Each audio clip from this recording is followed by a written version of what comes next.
อุ๋งอิงทำแบบนี้ผู้จัดปลื้มแบบสุดๆลาน้อยอุ๋งอิงเฮ็ดอิหยังนั้นแม่นหยังผู้จัดจึงต้องปลื้มอกปลื้มใจกับการกระทำของลาน้อยอุ๋งอิงแบบนี้มื้อนี้ครับค่ำคืนนี้คิวการคิวงานเนาะสาวน้อยเพชรบันแพงเล่นอยู่วัดท่าโพสีอำเภอเดชอุดมจังหวัดอุบลราชธานีอีหลาน้อยอุ๋งอิงไปเฮ็ดหยังครับ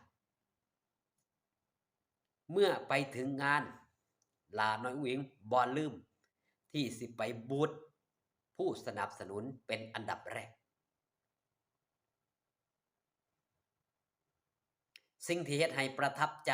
เจ้าภาพเจ้าการเจ้างานหรือว่าผู้จัดจะมีศิลปิน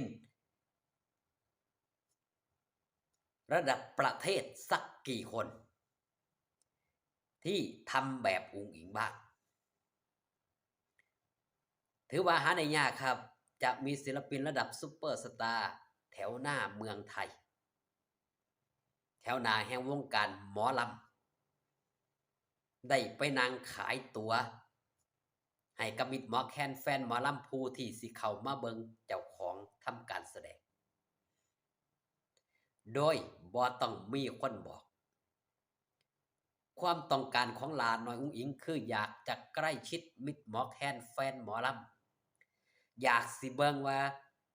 แฟนคลับ FC สิมาเบิ่งสาวน้อยเพชรบ้านแพงหลายหรือบ่นั่นคือจุดประสงค์ครับอยากจะใกล้ชิดอยากจะเบิ่งอยากจะสัมผัสบรรยากาศหน้างานเบิ่งด้วยตนเองครับบ่ได้ให้คนอื่นรายงาน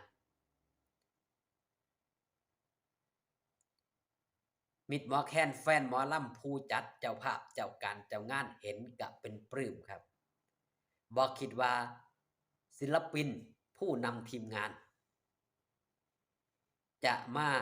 นั่งขายตั๋วแบบนี้แฟนคลับ FC เห็นก็เป็นปลื้มเชกเช่นเดียวกันกับการกระทำของหลาน้อยอุ๋งอิ๋งที่บ่เคยเฮ็ดให้มิตรหมอแคนแฟนหมอลำผิดหวัง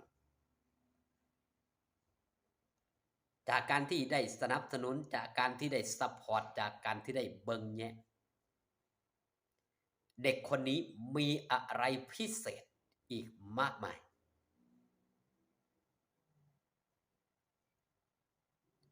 สมกับที่ว่าสาวน้อยมหัศจรรย์การแต่งเนื้อแต่งตัวมื้อนี้เป็นสไตล์ญี่ปุ่นเป็นสไตล์ของเกาหลี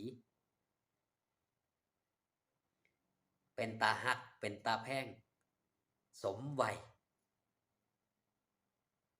เป็นศิลปินเด็กที่บ่ได้แต่งตัววาบหวิวบ่ได้แต่งตัวเพื่อขายสรีระการเต้นบ่ได้เย้ายวนจนเกินงามเป็นศิลปินยุคใหม่แต่หัวใจยังเป็นคนโบราณอยู่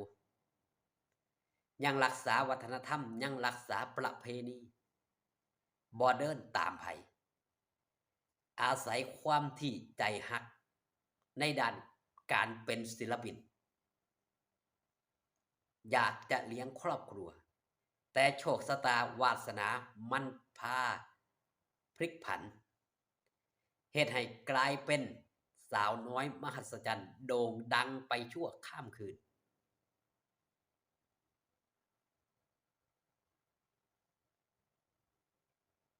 สิ่งที่หลาน้อยเฮ็ดนี่แหละครับเจ้าภาพเจ้าการเจ้างานผู้จัดงานเป็นปลื้มเมื่อได้เห็นศิลปินระดับแถวหน้าศิลปินผู้นำทีมงานลงมือกระทำเอง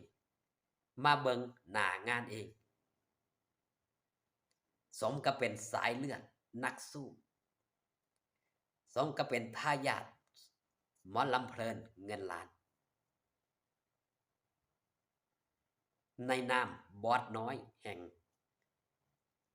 วงสาวน้อยเพชรบ้านแพง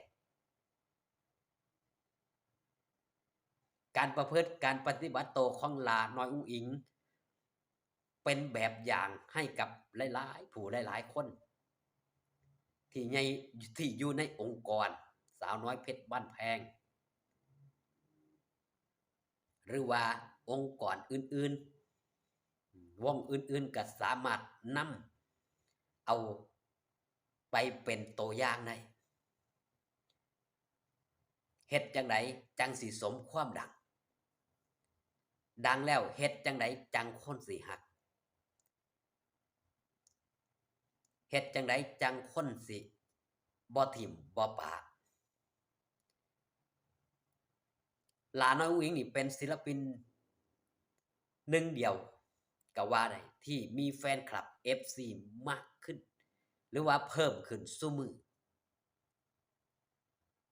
จากคนที่บ่เคยเบิ่งหมอร้องหมอลำจากคนบ่เคยสนใจหมอร้องหมอล